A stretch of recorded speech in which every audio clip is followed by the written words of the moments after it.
Welcome everyone to Learning with Rev. In this video, we will be training our first Keras model.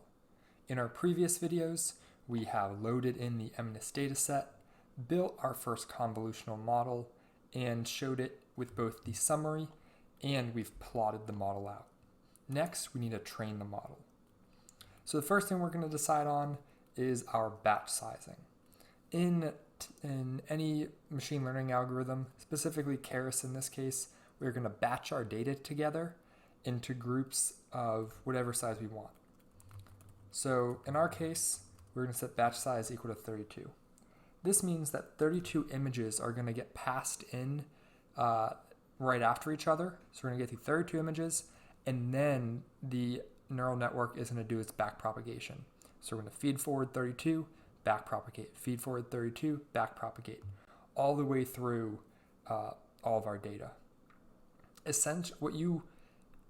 In reality, you want to have the batch size evenly divisible into how many different training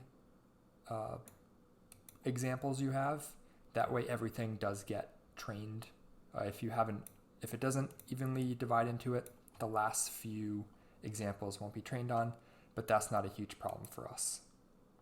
The reason why we do the batching is so we have our backpropagation every 32 or every 64. It's a lot less volatile. If you did it every single one, it would be very volatile with how the loss is changing over that time. So we do 32, so it's a good way to smooth it out. And we're going to set our number of epochs equal to 15. So the number of epochs is how many times will it train the entire data set. So we're going to pass them in 32 at a time until we get to the end. That's the end of epoch 1. And then we're going to start all over again.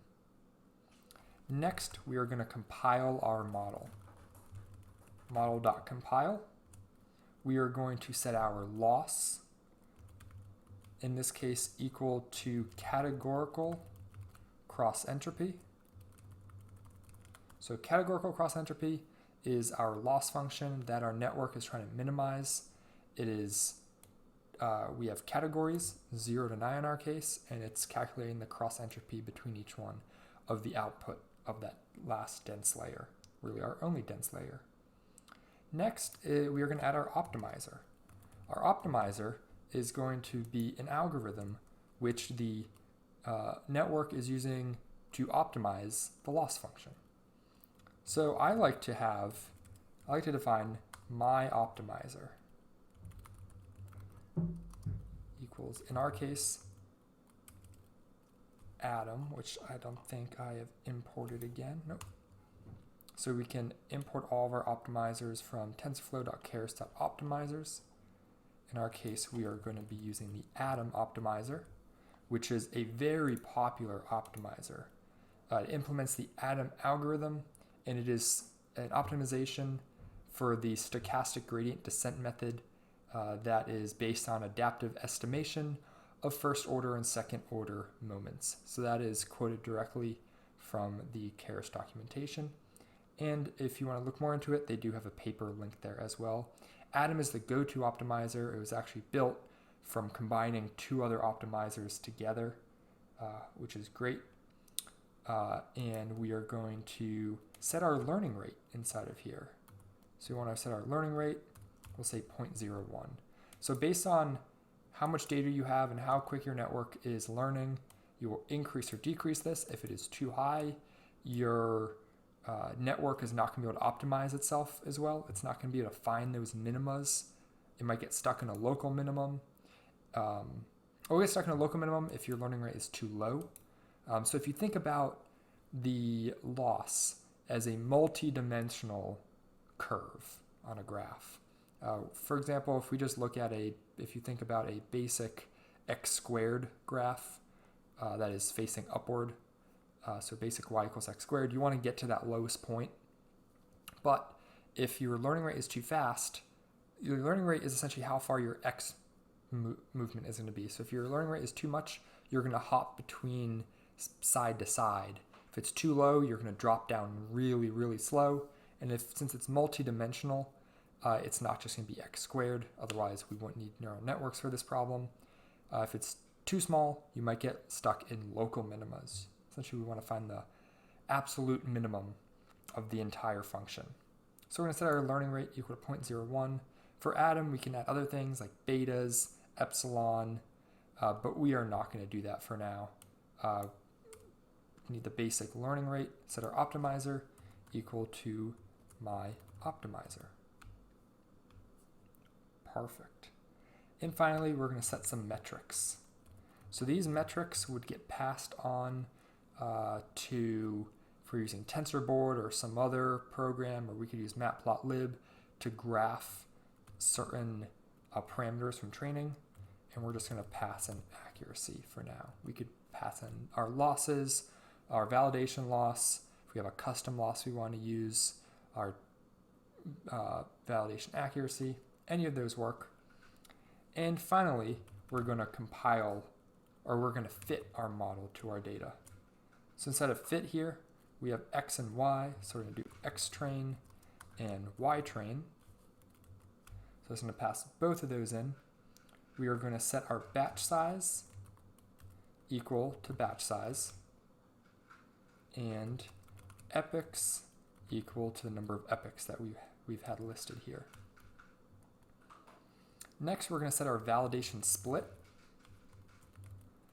So because our data is not split between our validation data and our training data yet, we're just going to split it.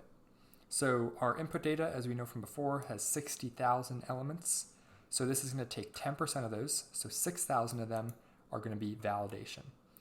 So the way validation works is we have our training data, which now is 54,000 images and their labels.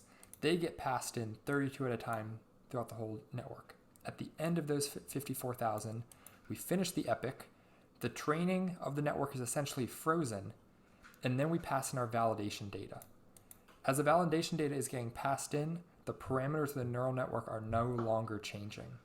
So this is a great way to test to see if your network is overfitting on the data, which is when it learns to memorize the data that you're passing in, or if it can actually recognize different data that it hasn't seen before and correctly classify it. So when we look at accuracies of our neural networks, if the accuracy is much higher than the validation accuracy, we know that we are overfitting. Like I mentioned before, that's when it's memorizing the initial data. And if they are about the same, or if the validation accuracy is a bit higher, which is often expected because we use dropout, then we know that we are doing a pretty good job. So if we run this right here, we made a mistake. Batch size equals batch size. Oh, we have extra equal signs there. And it's beginning to train. So it's going to be about a minute to train for this epoch. If we take 1688, that's how many steps, multiply that times 32, we get 54,016. So we have 54,000 of our training data in the training set, and like I said before, it would be 6,000 in the other set. So there's going to be a few of these, about 16 images that won't go through the training process, which is fine in our case. So this is increasing, our loss is decreasing, just like we want, and our accuracy is already in the 90%. But we'll really see at the end, when this hits 1688, it'll be 100% through training our first epoch. We'll wait a couple minutes, or not a couple minutes, a couple seconds to see what that validation accuracy is. In the meantime, I am going to start typing our evaluation commands. I'm going to add a text here. We're going to do evaluate. Oh, and we can see here we're done. 63 seconds. Our loss is 0.2463. Our accuracy is 92.45%. But our validation loss is actually much lower, and our accuracy is much higher. Well, that doesn't really make sense. Why would that be? It's because at the beginning, our network was not trained. It had random weights and random biases throughout the network. So the first few steps, really bad accuracies, very high losses. But the validation loss is only applied at the end. So we're using the most optimized that network is at the end of that epoch is what we are validating off. So this validation accuracy is a good bit higher because of that, because the beginning of the training process was not as good. We're gonna make this a good title here. There we go. And now we are going to add some evaluation code. We are going to create a score. It's going to be equal to model.evaluate x test data, y test data, which it has never seen before, which is awesome. And we are going to add our verbosity equal to 0. So verbosity, verbose, is how much data do we want to spit out at us. For now, we'll set it at 0, and then we'll run it after at 1 to see what the difference is. And then we are going to have it print our test loss right here. And this is going to be score of 1 or score of 0. So score returns back the loss and then the accuracy. Okay, I mentioned before it's never seen this test data before, so it should give a good representation on what the real world results will be. Score of 1, and we'll get that printed out in just a second. So I'm just going to fast forward through this next part, or I'll skip ahead, and we'll see what those results are.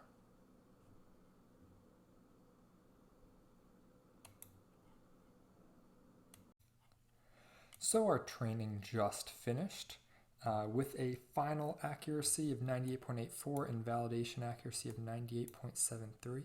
If we go by and just look at it over time, our validation loss decreased and then started increasing again.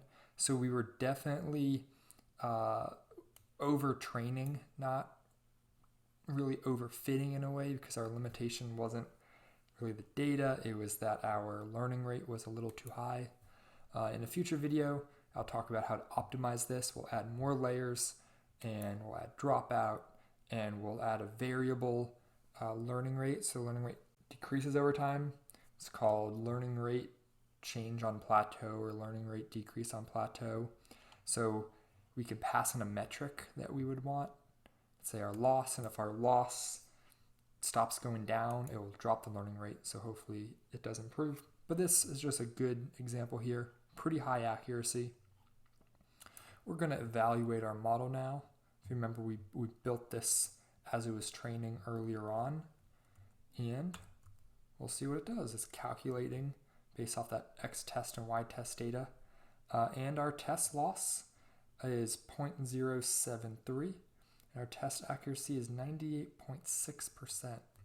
So this is a little lower than what the Keras website has. A couple reasons for that. Our learning rate might be a little high, and also we don't have dropout, and we have increased our kernel size on our convolutional layer. So in our next video, we are going to be optimizing this, as I mentioned before. If you have any questions, please put them in the comment section. If you like this video, please give it a thumbs up and share it. I hope you all learned something today, and I'll see you next time.